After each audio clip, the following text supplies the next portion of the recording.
পাচার করার আগে ডিস্ট্রিক্ট এনফোর্সমেন্ট ব্রাঞ্চ হাতে ধরা পড়ল 26টি গরুসহ 5 জন পাচারকারীকে গ্রেপ্তার করল।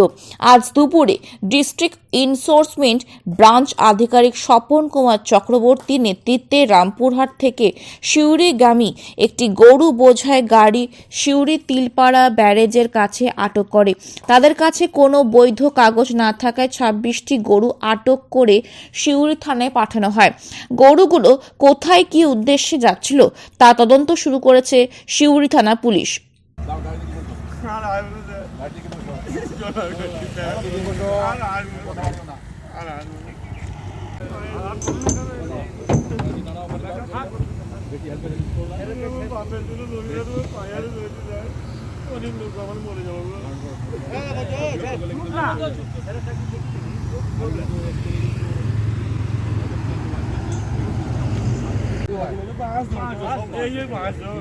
এই মন্দিরে গেলে নাম তোমার বাদ হলো না, এক মাস আগে ধরেছে।